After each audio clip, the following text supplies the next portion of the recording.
Are you new to calisthenics? If so, here are 2 upper body days that are gonna help strengthen your body for the fundamentals of calisthenics, which are pull-ups, push-ups, dips, and a few other things. But don't worry if you're not there yet, this workout will get you there. This is actually part 2. So a few months ago, I posted an in-gym beginner full body calisthenics workout routine. And there I said, you should do this 3 times a week for 4 to 6 weeks. And I actually had somebody do it. And then she came to me and she was like, okay, but what now? And so I designed this follow-up routine. So you can cycle through these. You do one, take a rest, do the other one. It all just depends on your goals. So say if you're doing like booty day 3 days a week and you wanna start adding in some calisthenics upper body, then you can do this twice a week. You can combine it with other sports. It's all just up to you and your goals, and your frequency of training will depend on how fast you wanna get good at calisthenics. Welcome, my name is Summer Fun Fitness. I'm a self-taught calisthenics athlete. I didn't do this as a kid.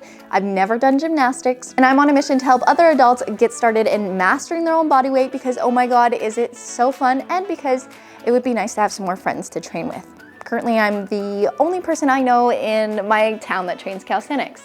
So, wanna be my new friend? Just so you know, I will be showing the advanced versions of these exercises as well, so you know what you're working towards. Oftentimes, I find beginner stuff just shows just the beginner progression, but it doesn't show you the long-term thing that will happen if you stick with it. I don't include a warm-up routine, but you do need to warm up, but I have extensive other workouts that have full warm-up routines, so if you need help with that, I'll link some warm-ups in the description box below that you can refer to. Right now, we're just gonna get right into the workout. So the long-term goal for the Skin the Cat is to go through with straight arms and straight legs, and then we're gonna be holding in the German hang, which is this position here. I'm gonna have you guys hold in this as well, but just the beginner version, and then pulling back through. And then the intermediate version of this is to cross at the ankles to make it easier to come through as you work on your shoulder mobility. And then when you come through, I want you to stay in the tiniest little ball that you can. Hold that for a second and then pull back through. The goal is to pull back through using straight arms, although they'll be bent at the start as you need to strengthen your body in this position. Doing this off the ground can be a little bit scary, so if you're brand new to Skin the Cats, let's take it lower. You can use a little bit of a kick assist here. It's just gonna be a little bit harder to control your swing, so really make sure that you're holding on the bar and pulling down to minimize that swing and keeping everything nice and tucked. When you come through, you can use a feet assist to get your hold time in that German hang position. And then onto negative pull-ups. A negative pull-up is where we're gonna climb up and then we're gonna slow the lowering phase. What I want you to do is 3 cluster reps. So that means I want you to do 3 reps, but they don't have to be back to back if you're not there yet. The goal is eventually to do 3 back to back, but in the beginning you might have to do 1 and then 2 or 1, 1, 1 in order to hit all of those reps. I'm quite good at negative pull-ups, so you'll see that my negative pull-up is quite long. For you, it might only be 2 seconds. The goal is going to be 4 seconds, working up to an 8-second negative for 3 reps. Also, the foot assist that I did here was a little bit silly, but it's all the option I had. Normally there's like a wall in front of you that you can put your toes on. That might be more effective than what I did here. And then onto assisted dips, because dips are one of the fundamentals in calisthenics training. This is what most people do for a beginner dip. I'm gonna say it's not my favorite because it's so easy to cheat. Most people aren't actually using their triceps when they do this, but I wanted to include this in case this was all that was accessible to you. And then of course I have to show you the long-term goal, what we're working towards. So here's just like a regular body weight dip. I like to do everything slow and controlled whenever I can. As a beginner, you can use a band. I would say here I could actually keep my elbows more over my wrist, so I might have to adjust that band placement. For you, if you go to a regular gym, you can just use the assisted pull-up machine and use that to support you, or you can use different resistance bands. Over time, you just want to make sure that you're keeping track of how much assistance you're using, so what size resistance band or what size weight you're using, and make sure that you decrease that over time. And then onto Australian rows, another fundamental that I've talked about lots on this page. 5 reps for 4 sets. We're gonna do a 2 to 4 second hold at that top. So beginners, you can start nice and high. I would call this more of like an upright row, just to make it easy to refer to. Over time, you want to decrease the height as much as possible. You can do this lower on the ground like this, with your knees bent, again doing a nice little hold at the top, and then eventually with your legs straight. And then to make it even harder, you would elevate your feet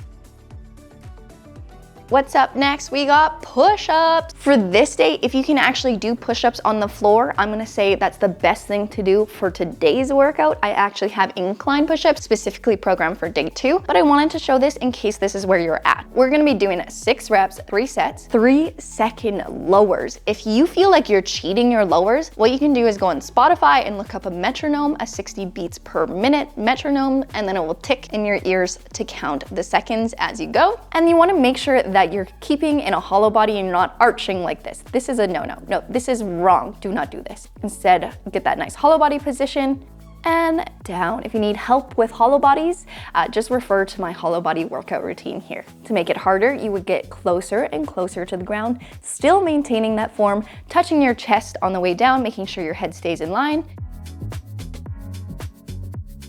Also, if you do use this workout, please leave me a comment below. Comments help the channel grow so that I can actually have the funds and the means in order to produce more free content for you instead of only charging for workouts. So please let me know if you use this workout, leave me a comment and subscribe. And then for this drill, I intended to do it a chin up, but naturally I did a pull up because I rarely do chin ups. So if you can do a chin up, you can do that here, or you can do a pull up. You're gonna get a nice band, or you're gonna use the weighted pull up machine. I want you to try your best to do full range of motion, get a squeeze at the top, but staying in a consistent tempo here. So the same amount of time it takes to get up as it does to get down.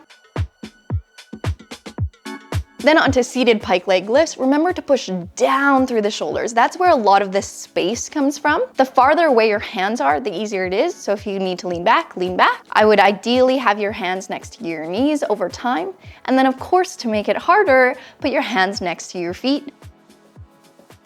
And then we're gonna do tuck L-sit holds. And don't you worry, I'm gonna actually show you some very beginner options for this. So just stay with me here, making sure that you're pushing down through the shoulders, pulling your core in. And if you're having trouble with that, roll up a sweater, get a yoga block, and put it between your thighs and your stomach to remember to squeeze, to compress that core.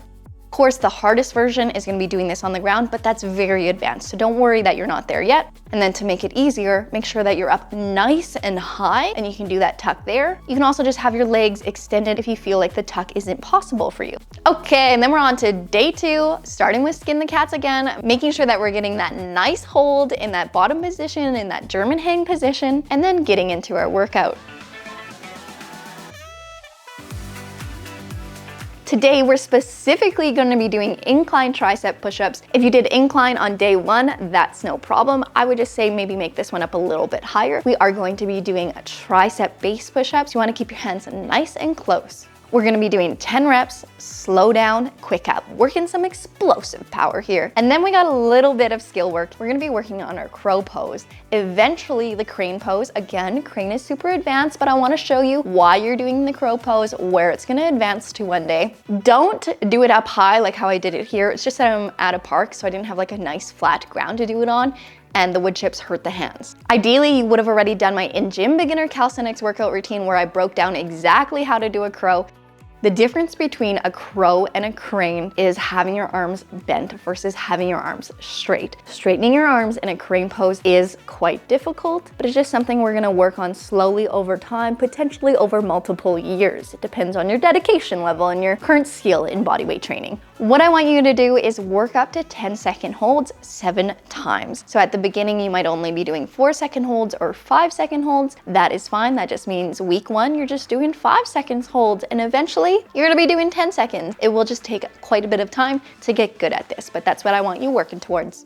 On to some assisted pull-up Frenchies. So we're gonna be incorporating holds or isometrics into our pull-up. Having holds is gonna help strengthen our body in specific spots of the pull-up, which will end up strengthening our pull-up overall. So you wanna get a good resistance band, probably a heavier one than I have here. You're going to pull all the way up, hold, lower 90, hold, up, hold, and down. That was 1 rep. So yes, you're gonna need a nice thick resistance band or quite a bit of help from assisted pull-up machine. Then we're gonna be hitting upright Australian rows for a higher rep, because on day 1, we did lower reps at a harder position. And so today we're gonna be doing higher reps at an easier position so we can achieve those reps. Also, make sure that you're staying in that hollow body so your butt's not sticking out, you're tucking your pelvis under and just moving through the upper body. Essentially, your body just stays in like a nice plank and then you move through your arms. And then we all want to get better at pistol squats, so we're going to be doing some deep step ups. I want you to stand on a fairly high box. It would be better if you started on your bad leg, but here I started on my good leg. And you're going to lower slowly, gently touch your foot, and then explode up. It might not actually be super explosive, but the goal within your body is to think, explode up, go fast, slow down, fast up. And then of course, if you're new to this, just do a lower box. And if you find you have a difference from your bad leg to your good leg, that's okay. We're actually gonna be strengthening our bad leg here. So it's always good to have some unilateral drills in your training. Okay, we are on to some grip strengthening, some core. We're gonna be doing hanging tuck leg raises, 10 reps, 3 sets, plus a max hold time on your last rep. For this, you really wanna make sure that you set your shoulders down. You have nice space in between your ears and your shoulders. If you feel like you're suffocating, like your ears are all the way in your shoulders and you look more like a turtle, you need to set your scaps down your back and engage and hold them there. And we ain't swinging here, okay? That's not what we're doing. And if you're thinking, oh, this tuck is too easy, you can actually make it so hard that it's hard for even an advanced person. So me here tucking all the way up to my nose, that's super challenging. So I don't want to hear that the tuck leg raises are too easy for you, because you can always make them harder. And then we got a fun little routine here. I want you to go into a glute bridge with a posterior pelvic tilt, so tucking your hips under, and then we're gonna be going to a core compression move where we're really pushing down through the shoulders. We're challenging the shoulders. You might have to do these on much higher parallettes than I have here, and that's fine. And your butt's not gonna get up as high as mine because I've been practicing for so many years. So if it's just like a little raise, it's just a little push through the shoulders for you, that's okay. And that is the routine for you. This should really help increase your pull-ups, increase your core, your shoulder strength, your crow pose. We got so much going on in here. The fundamentals are definitely gonna get stronger. And then I just wanna remind you, you do have to do a cool down and a warm up every single day. Refer to any of my other workout videos for a full warm up and a full cool down. So I hope this helps so much. If you want more help with calisthenics, visit Summer Fun Fitness or browse my other videos. And thank you so much for being here. And if you haven't tried that in-gym beginner workout, check it out right here.